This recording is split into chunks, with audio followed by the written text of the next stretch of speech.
आरक्षण को लेकर इस देश में को बनाने वाले लोगों ने संविधान में एक व्यवस्था बनाई।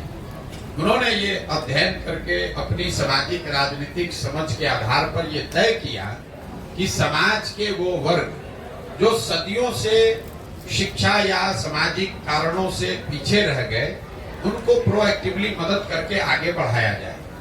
उसमें एक समय सीमा भी तय की गई कि कितने वर्ष तक ये आरक्षण रहेगा, लेकिन उसमें ये भी तय किया गया कि ये मानकर ये किया गया कि उतने दिन में वो जो समाज के पिछड़े वर्ग है वो सामान्य वर्ग के बराबर हो जाएंगे।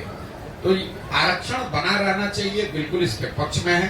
तब तक बना रहना चाहिए जब तक वो वर्ग जो जिनको वंचित या पिछड़ा माना जा रहा है वो सामान्य वर्गों के बराबर न हो जाए, शैक्षणिक, सामाजिक और आर्थिक नजरिए से।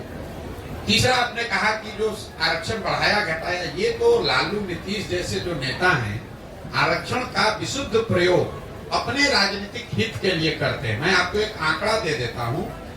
बिहार में टोटल लोग जो सरकारी नौकरी में हैं, चपरासी से लेकर मुख्य सचिव तक, कॉन्ट्रेक्चुअल एम्प्लॉय भी अगर जोड़ दीजिएगा तो टोटल 1.57% लोग ही सरकारी नौकरियों में हैं।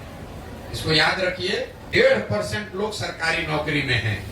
अब आप आरक्षण 1.5% में चाहे 65 कर दीजिए या 80 कर दीजिए या 100 में 100 कर दीजिए। मान लीजिए कि आपने 100 में 100% भी रिजर्व कर दिया, तो भी समाज का 98.5% आदमी को तो इसका कोई फायदा नहीं है। यही वजह है कि आप देख रहे हैं कि सरकारी नौकरियों में आरक्षण के प्रावधान के बावजूद जो अभी जातीय जनगणना हुआ उसमें क्या निकल के आया कि जो जातियां, जो समाज आज से 30 साल पहले सबसे पीछे थे, आज भी वो वहीं के वहीं खड़े हैं। उनका सुधार सिर्फ नौकरियों में आरक्षण से नहीं होगा। जब तक आप उनके बच्चों को पढ़ने की व्यवस्था नहीं करेंगे, जब तक आप उनको खेती के लिए जमीन नहीं देंगे, जब तक आप उनको रोजी रोजगार के लिए पैसा पूंजी नहीं देंगे, तब तक सिर्फ सरकारी नौकरियों में आरक्षण को फेर बदल करके आप समाज के बड़े वर्ग को नारा उससे लगवा सकते हैं, उसका वोट ले सकते हैं, लेकिन उसका भला नहीं कर सकते। मैं हमेशा कहता हूं कि लालू जी ने सामाजिक न्याय के नाम पर जो काम किया है, गरीबों को, वंचितों को आवाज दिया, ऐसा उनका दावा है और इस बात के लिए लालू जी का सम्मान होना चाहिए।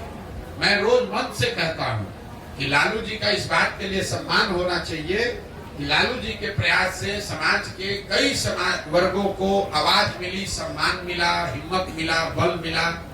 लेकिन लालू जी ने जिन वर्गों को बल दिया, आवाज दिया, उन वर्गों के बच्चों के शिक्षा की व्यवस्था नहीं की, उन वर्गों के लोगों को उन्होंने जमीन नहीं दिया, उन वर्गों के लोग बिजनेस व्यापार कर सके इसके लिए पैसा पूंजी नहीं दिया।